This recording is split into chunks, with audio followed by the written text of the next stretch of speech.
What do you say when there's... Am I recording? What do you say when there's nothing left to say? I talked about crystal meth, polyamory, spiritual empowerment, black trans joy. I explored a lot. What should I explore this time? We've covered a lot in that first season, and we've uncovered a lot in that first season. I wanted to keep it light while still being serious, and we had a lot of fun. I know. I don't know. That's what I do know. What you talking about, nigga? Let's get back to queer.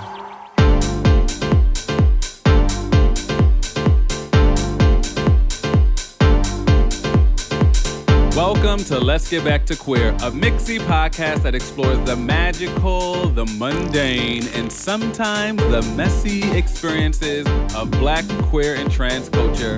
I'm your host, Brandon Nick. Y'all, oh my queerness. This is the last episode of the season. Boom!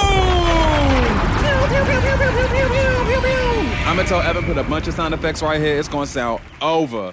But y'all, can y'all believe it? The first episode of Let's Get Back to Queer dropped June 2021. Gag. Wow. Gag. One question I'd often get is, why a podcast? Because no shade, a bunch of these cishet men have ruined podcasts for folks like me. But on the real, like, why Let's Get Back to Queer? For me, it's my way of celebrating all that is Black, queer, and trans. The messy, the magical, y'all know the tag. It's about going to or coming back to us. Being ourselves, centering ourselves for ourselves. For me, Let's Get Back to Queer feels like reclamation. Something that I can give to younger Brandon and other younger me so they could have something they feel themselves reflected in. A love letter to my communities. And honestly, I needed something that was big enough to channel all my random ass ideas and curiosities into. No shade. True tea though, this episode wasn't even supposed to be like this. It was gonna give live, in-person, baby, with a participatory audience, surprises for the producers, giveaways, and the whole 9 inches. It was gonna be fab. But that vision was met with several obstacles and delays. I guess the universe saw fit that I use this episode as a moment of reflection instead. Mind you, I was already dealing with depression and anxiety. You know, the run-of-the-mill, living in a pandemic, scared to go outside, bored in a house and I'm in a house, bored because America is trash and constantly trying to end a nigga type depression and anxiety.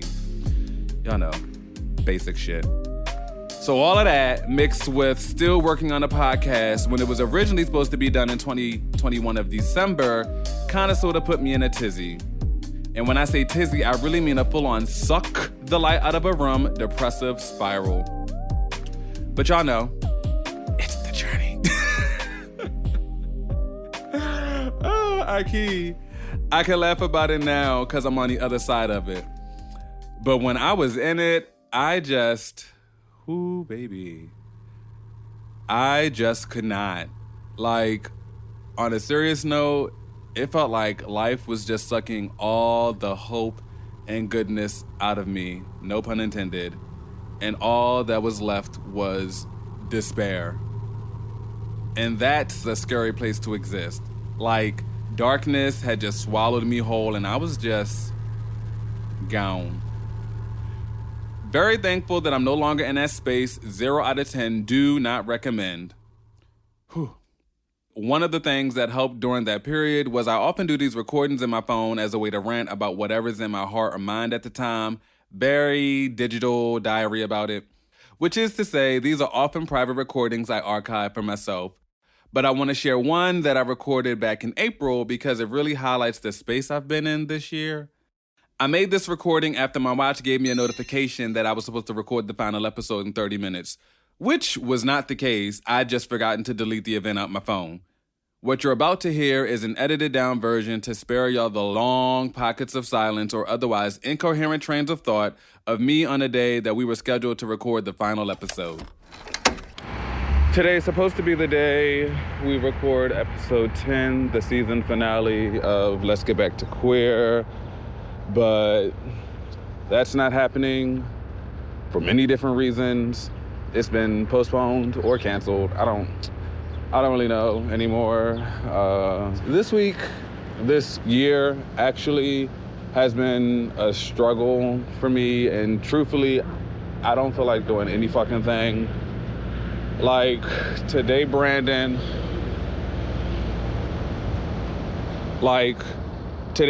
just wants to pay it and do nothing. But I know tomorrow Brandon will probably regret that choice. So I push through. Literally, it's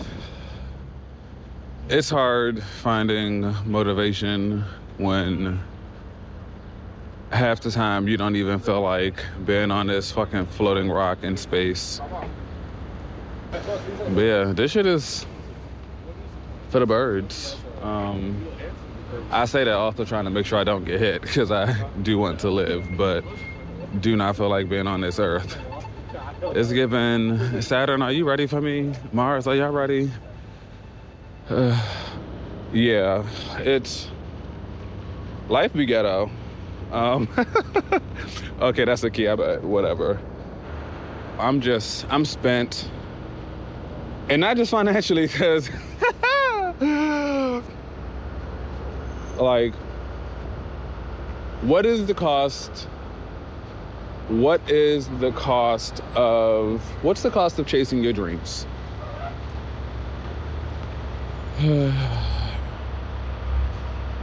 Because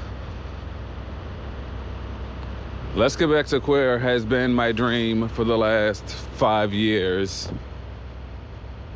And I do not really like that.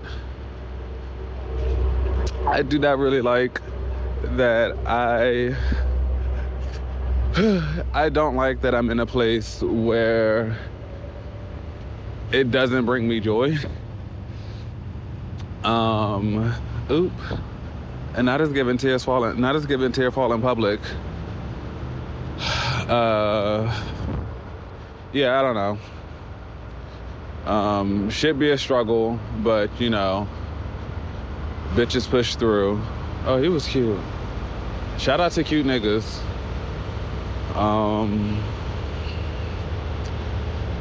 Yeah, I mean, I guess if this was the cold open, this would be the part where I say, let's get back to queer. We've been getting back to it since. Anyway, I'm just rambling at this point. I be all over the place, but right now, I'm really sitting with the question of what's the cost of chasing your dreams? Not the financial cost, though that's a real factor as well. I mean the emotional, spiritual, mental costs. I know the answer varies from person to person, project to project, but for me, I'm not sure I have that balance yet. I mean, on one hand, I don't think I've ever felt so alone or insecure or worthless as an artist or human until I started working on Let's Get Back to Queer. I remember reading Daring Greatly years ago, and Brene Brown stresses how we shouldn't connect our worth with our work, which has been a challenge for me because this podcast has been my entire life, like there was no separation. And throughout the process of producing and trying to get it out there, hell, even before all of that, applying to grants and getting rejected time and time and time again, sending pitch decks to try and get sponsorships or press releases to get publicity, trying to get folks invested when you're not popular or light-skinned and sexy, dealing with broken promises and navigating disappointments. All of that hurts. The lack of recognition hurts. And shame makes it all worse. Oftentimes, I feel like I've done all this, the late nights, the hours editing, constantly getting burnt out, going into debt to fund this, for nothing. That I deserve this suffering. What really sucks is that something I could not stop thinking about, something that fueled me with purpose, would cause me so much disappointment and confusion. Such is the life of an under-resourced Black queer artist, I guess. This wouldn't be the case if there were more accessible funding and resource opportunities for Black queer and trans creators making Black queer and trans work, but that's another episode for another day, so let me not digress. Where was I? Right. On the other side of that is all the things that I have to be proud of. Like, the fact that I'm able to sit here and record my narration for the finale of my podcast is an accomplishment in itself. Like, I remember working on the outline in secrecy for the longest before I finally built the courage to tell my husband I wanted to do a podcast. Y'all, I was so nervous trying to explain it to him. And he just sat across from me eating his froyo with the biggest smile on his face, looking all cute with those little tears of joy in his eye. Telling him made it real, put it out into the universe. And now here we are, 10 episodes in. Making Let's Get Back to Queer dragged me from out the shadows of the backstage and put me front and center and said, "You better work."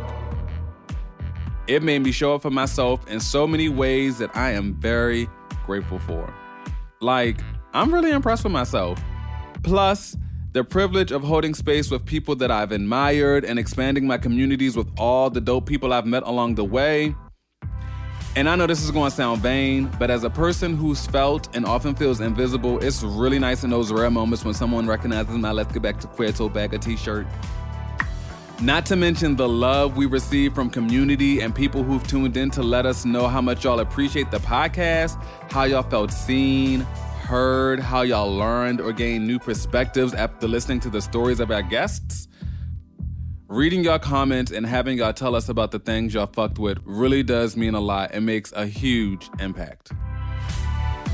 Let's Get Back to Queer gave me my whole life. It's an oral documentary that I didn't know I needed.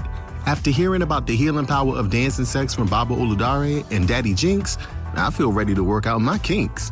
Let's Get Back to Queer is the Black Queer CNN. I loved that episode you did where you're dealing with your roommate's addiction and how they hurt not only themselves, but the friendship. I love how you articulated that without shaming him. So thank you for that. Oh, episode 2 was everything. All of the love, acceptance, encouragement, sisterhood, whew, it just filled me. Baby, I am one person who does not listen to podcasts. I just listened to 3 of your episodes in a row. Brandon really is making a beautiful thing. Yo, that opening line in the first episode, that was amazing. It tells the entire world you're not only here, but you're supposed to be here. I am supposed to be here, and so is Let's Get Back to Queer. That rhymed. But sometimes you need those affirmations to get back on track, because the ancestors know Let's Get Back to Queer had me up and down like a roller coaster. Thankfully, I wasn't on this ride alone. Throughout the journey, I had 2 amazing friends help me along the way, Shannon Joy and Glenn Quinton, my brainstorm buddies, my accountability amigos, aka my co-producers. I invited them both to join me for a candid check-in to talk about our time working together. This is a shortened version of our conversation. The full video check-in can be found exclusively on our Patreon. But yeah, so I guess like my first question, also sorry, I'm just jumping in. Were y'all ready?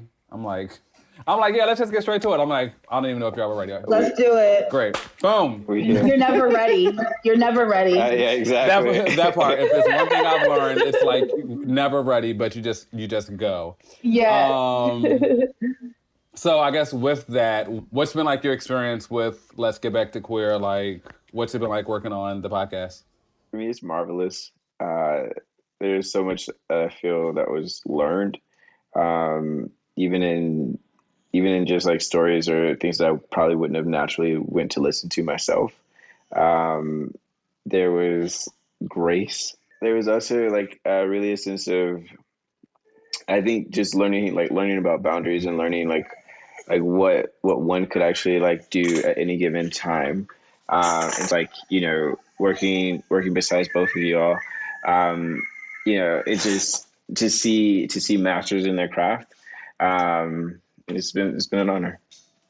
I feel like y'all playing nice. Shannon, you ain't even answering. I just feel like y'all playing nice, but sorry, go ahead. I'm about to answer. I didn't even say anything yet. So It's the first question, my dude. Like, I know. why would I? What do you mean? Like, listen, trust me. Listen, come on. You know, Oprah starts with the light questions and then she gets to the. So for me, it's been a learning experience for me. I feel like so much of I've changed a lot during the process of creating this show with you all. We started in 2018. Correct me if I'm wrong here. It was 2018, right? I had one-on-ones with y'all, I think, in 2018, but we had our first meeting March 25th, 2019 at the Lark when it was 4 of us. Because originally, remember, Niecy was also a part of Let's Get Back to Queer. That was before we actually started taking right. Wow. So wow, much this one season has taken 3 years. I mean, yeah, like that's why I'm thinking about the process. I'm like, this was a pre-pandemic project. And then we hit the panini. Then we put out a season. What I want to say about it is the process of making this, what it's been like working together, it has been challenging, yes. And I'm proud of the work that we've created. I'm proud of the body of work that is this season.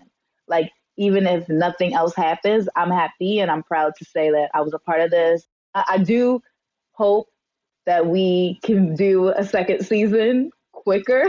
That maybe it won't take 3 years. Cause like I had an internal key when Glenn was like working alongside like masters. Cause I'm just like, nigga, I feel like we was like flying this plane as we were building it. Like propellers still just like duct tape and crazy glue. That's a good way to think about it. But when it lands, though, when it lands, we were learning. Okay. You like what Fantasia say? Sometimes you got to lose to win again. Yep. You do. Sometimes you gotta take some L's and learn some lessons. The losses are lessons. And I will say one thing that like has really stuck with me is episode 7 in the Sanctuary with Faster Prosecco. Oh, like literally your episode, but like literally like I forgot what it was. I think what was like do the work and step back. Yes, do the work and step back. Because I can easily identify, because like I'm an achiever type, and I'm like let me get things done, let me manifest, da da da da da da da. It's not about that. None of that shit matters. It's not. And so it's like it was like the first time that I could like approach my work with a semblance, right, of a little bit of a detachment there. Yeah. It's like, I really love this quote from the Tao Te Ching. That's my shit right there. It's like, do your work, then step back. Yes. It's like, do your best work, but then take a step back from it, because you cannot control the outcome of anything. Yeah. Period. Yeah. And when you think you can, that's where the suffering comes. It is suffering. Aversion or craving. You're craving an outcome. You're craving an outcome. And you don't know anything. Yeah, and it's a really surreal experience to be a creative, right? Yep. Be an artist, a writer, or whatever, fill in the blank. And do your best, work with integrity, and still practice non-attachment to the outcome. That's a practice. Baby, when I was editing that episode, and mind you, you already know I was fucking over, because it was just like, why is it taking so long? Episodes are supposed to have been out. I'm just like going fucking stir crazy because we are not on schedule. But literally listening, as I was editing that episode and just kept going over the Tao Te Ching, do the work and step, all I need to simply do is do the work and fucking step back. Shannon, when I tell you, that episode like really stirred something inside. Like I think when the episode actually came, and I don't know if I told you this, I think when the episode actually came out, like I just took a moment to myself and cried because I was like, I really do need to just like sit with the journey of this damn pod, and like not even trying to like sound all like, you know, altruistic or like nothing like that, but it really was a thing of like releasing my expectations with this. Yeah. You know, like, cause I think, and definitely in like transparency and vulnerability, I did go into this knowing that like, oh yeah, people are gonna like love this and they're gonna eat it up because I have these other projects behind me and I have all these short films and all these other like, you know, digital series under my belt. Yeah. And like the reception of Let's Get Back to Queer like was never what I envisioned. So I was just like, damn, the girls don't see it for me. And it's not the case. Like I had a question since I was actually talking about your episode. I would love to hear from the both of you.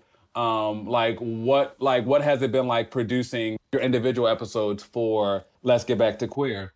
So my original thought for In the Sanctuary was that it was going to be me interviewing two of my good friends who are very spiritually focused. The interview process went great. You were there for Darren's.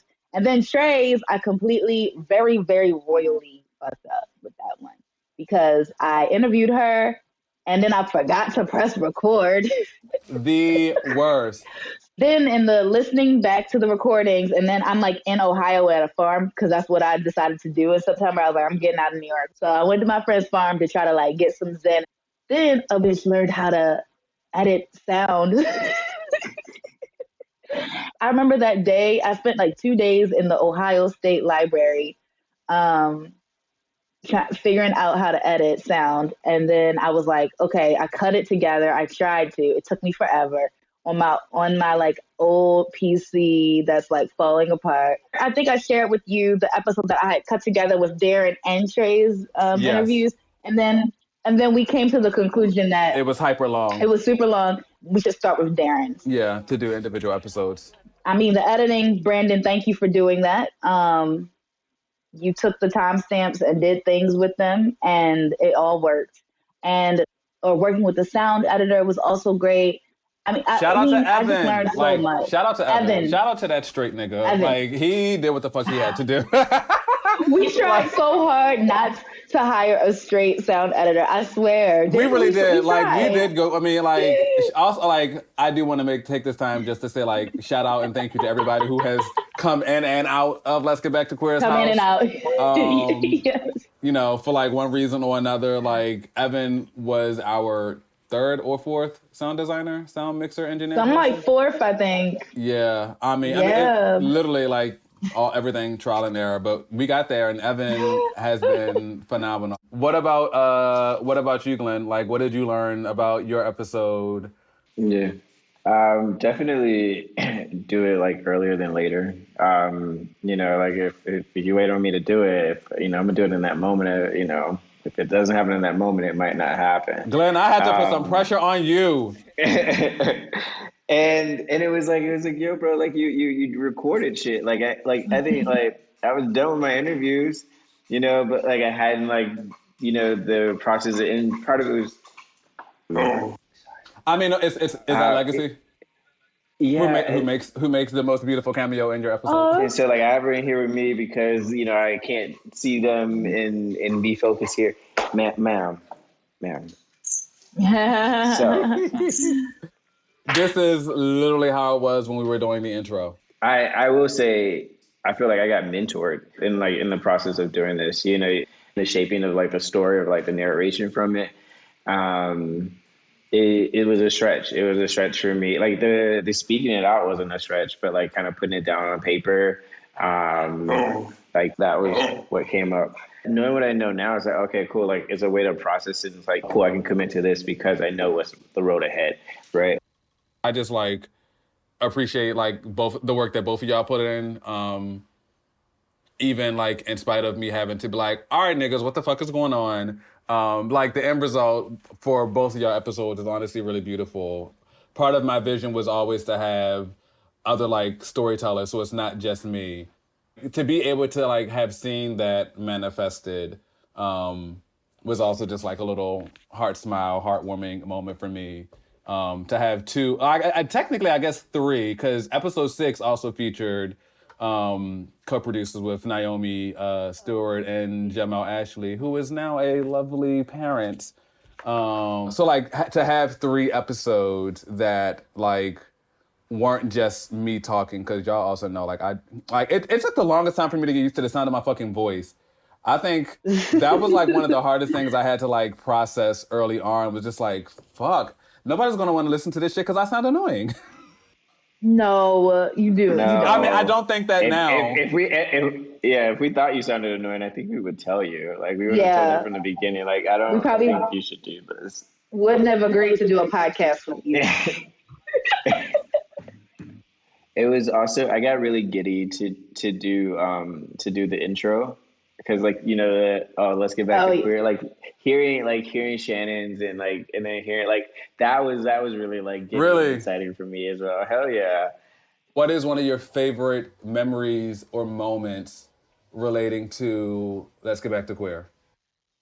I mean, I have like a couple, like they're like, okay, so when we met at Shannon's office space in the Bronx, in that picture, like it was just like, oh yeah, this is like, because it was the first time that we were sharing like new work. Yes. From like, hey, like in like that listening and that, like, oh cool, we're hitting the ground again, and oh, here's the dates that we're gonna go for. Like, you know, like stamina had been built up again. Yeah. And then my other really funny one, Brandon, you're involved, but you weren't here at this moment. I think there was a meeting that we were supposed to do, and I think I definitely had given the date, but then like I had double booked, and I was like, fuck, I double booked, and so like I hit Shannon up. I remember this. Y'all plotting against me. Fuck. Like, no, no. But I was like, oh my god, I'm so sorry. Like, and she was like, great, because it was gonna be me. Like I also had a conflict too, and I felt like, Yep. I was like, okay, well, Glenn, you can be the bad guy today. Right. Oh no. We're not plotting, but it was coordinated. Right, we're like, he's gonna be mad, but it's gonna be okay. It's gonna be. I'm glad I know this now, because I think if I knew that then, I definitely would hate y'all. It was like, wow, really? Exactly. Really? See how we spared you. We spared you. The one that comes to mind is the brainstorm meeting we had when we were trying to like figure out new episodes, and it was like the 3 of us, Jackson, who at the time was our sound designer, Amira, and Queen Jean, and we did like the 5-minute round robin. Yes, that was cool. Yes, I love that. Once upon a time, there lived a young little girl who stayed on the far east side of the forest. And in this forest, there lived magical trees who would cuss you out if you plucked their ripe fruit. She was close friends with a magical tree named Cynthia, who was the baddest tree in the shrubbery. One day, Cynthia wasn't feeling too well. And Cynthia knew that her baby daddy / trade nigga, Marquise, came in her. And so she was like, fuck, the clinic is closed all month. Wow. I love that. Like, it was like, yeah, let's just like sit and like ideate and brainstorm and create and just throw everything at the wall and see what sticks. That was great. Yeah. What has been a challenge or a struggle that like y'all remember having to like navigate? I'm feeling like I disappointed you. Like, yeah, I was like, oh fuck, like, yeah, you know, like I'm not living up to, like, I'm not supporting enough. I'm not like living up to the expectations. And it just, and also just like, because like, oh, the work is so great. The work is so excellent. Like I want to be the best that I can. And so like feeling like I didn't have it in that moment. I would say that was like a lull. Yeah. Yeah, I'm gonna go ahead and second that. That's real. I'm very aware that this is like a small group that is producing this. And I also am very aware, Brandon, that a lot of the responsibility is yours. I mean, you're the creator and the producer. So I'm aware that you're doing this out of love, and we don't have a studio backing us who's paying you, what a That part. good producer rate would be for this type of work. Yet. So I'm always very aware that like you're doing this out of love and out of your own money in your own pocket. I can't, or when I do double book or something, or when I'm running an hour and a half late, I stress myself out about that a little. I do genuinely care. So I always hope that that even in the whatever that happens with our scheduling and our like tardiness or whatever, that like the love is still there. Like I want to make sure that you're good and you're held by this community. What you were saying kind of goes into like one of my like challenges. Like aside from the fact of like how do I make the podcast happen and like how do I sustain it, which in itself is like a challenge. I think the biggest challenge I grapple with is separating like my personhood and like my personal spirit and like my spirit attachment from the podcast. And like I'm sure y'all know this as well. Just as like, we believe in like the shit that we create so much that like any setback is just like an offense to like ourselves. So it's like, oh, you canceled on this interview, or oh, you told me you were gonna meet me and you didn't show, or oh, niggas be late and plotting against me because they be double booked.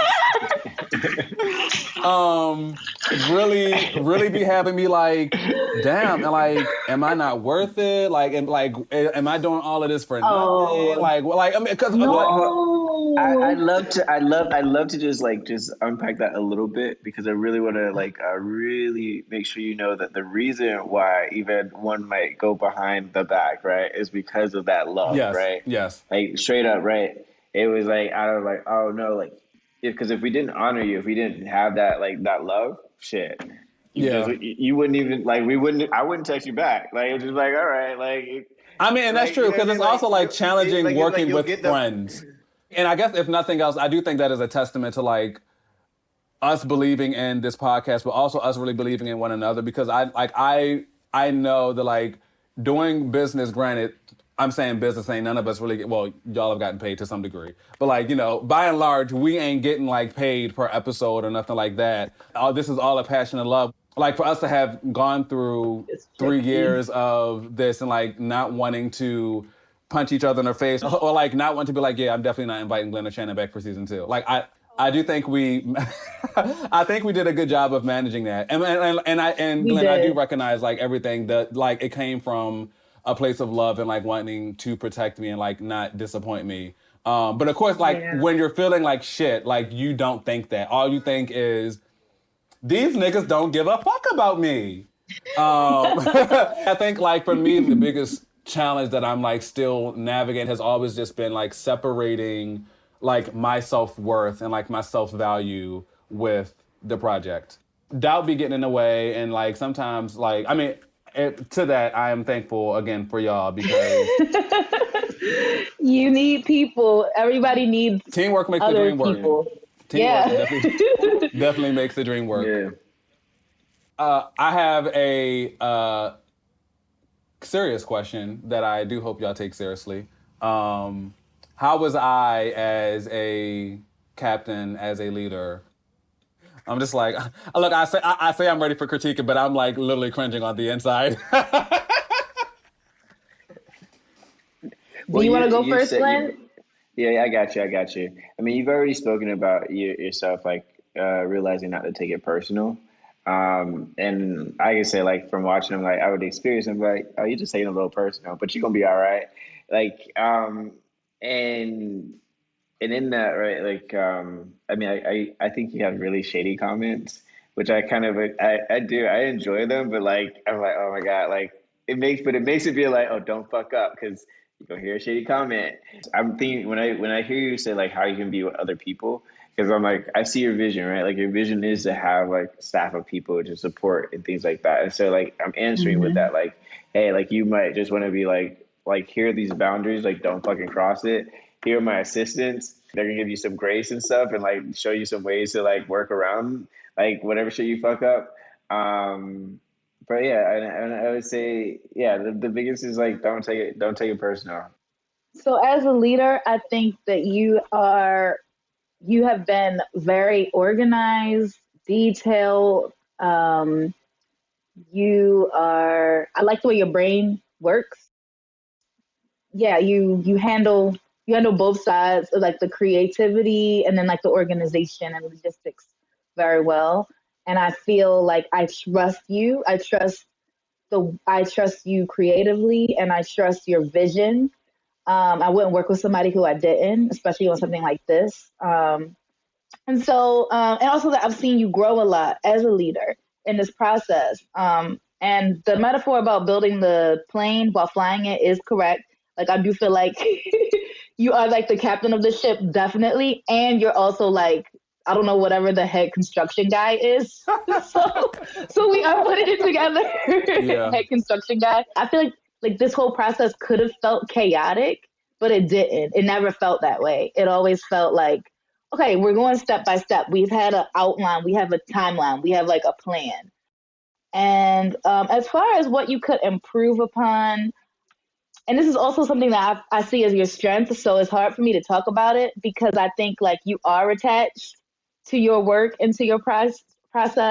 But I do think that something you could improve upon would be to always just kind of like be aware of the attachment that you bring to a project or to a space, and then knowing your triggers, but also just observing the triggers. So it's like, there's one thing to know the triggers and to know the attachment, to know what inspires those things. And then there's another level of consciousness where you're also able to feel it and observe it at the same time. So like get the aerial shot and be on the ground, in the close up. The micro and the macro. The micro yeah. and the macro. Exactly. So that's my piece to offer.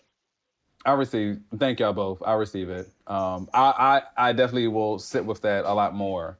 But I do receive it. Yeah. Oh, I made it through this without crying. I'm proud of me. Yeah, we love you, Brandon. Oh, I love y'all too. Stepping back to see the forest for the trees, I'm actually okay with how things went. Anything I could have done differently, at least now I know better for next time. Season 1 of Let's Get Back to Queer taught me a series of lessons. And one of the biggest things I took away from all of this is that my plans, my clear as day visions of my expectations, are merely suggestions to the universe. And to release those cravings to have everything go perfectly and just surrender to the process. Do the work as best as I can and trust the universe. And not to take things so personally. And the next time I feel like a second-rate, ain't shit, ashy-spirited ass artist, I know that's just my inner haters playing in my face. So, as Shannon said, I just gotta be aware of my triggers. Or as I say, catch them hoes and beat their motherfucking asses. And if I can't, then recognize I have communities that got my back. And eventually, those negative feelings will pass. And they often do. Today, Brandon is very thankful for all of yesterday Brandon's resilience and perseverance. I've noticed how much I've grown as a fucking human, as a leader, and as an artist. Like, I look at this body of work and remind myself, this is all a result of you. You took this idea and pulled it from out your brain, did some alchemy with the universe, and made magic. The work you put in, the sacrifices you made, All the things that you carried that you can now let go of. You did that, and you're stronger because of it. Younger you would be so proud. I guess in closing, being a grown black faggot on this floating rock in space is messy and hard, but my God, is it fucking beautiful. And being an artist isn't always going to be a walk in Prospect Park. We don't always get what we're hoping for, and it's not always going to be a pretty or exciting experience. That's okay. There's always tomorrow. I mean, Janet wasn't Janet till her third album, which is to say, Brandon, keep dancing. You'll find your rhythm. As a living legend, Tisha, just like syndication, ow, ow, ow, Campbell said, I'm still here, here, oh. That's our show, y'all. This episode was edited by myself, Brandon Nick, with sound design from the amazingly talented Evan Joseph. Much love and appreciation to my co-producers Shannon Joy and Glenn Quinton. Thank you to the homies Tommy C. and Raylene Holmes for reading some of those wonderful comments left by the Let's Get Back to Queer community, as well as Roan and Malika for letting me use your beautiful voices so folks could hear the love y'all had to offer. Thank you to everyone in the community for the comments, reviews, likes, and shares y'all left us over this first season. Shout out to everyone supporting Let's Get Back to Queer. Special shout out to our handful of mighty patrons over on Patreon for sticking with us. Heart emoji, I'm throwing heart emojis. And once more, thank you to our wonderful community of listeners. Thank you for tuning in to another episode. This may be the end of the season, but just the beginning for Let's Get Back to Queer. We're coming back bigger, better, bolder. We coming back, baby. Bitches, we coming back. We coming back, back. I'm not sure when, but we coming back. Until then, it's the journey. I love y'all. Bye. Wow, it's really over, y'all. Bye.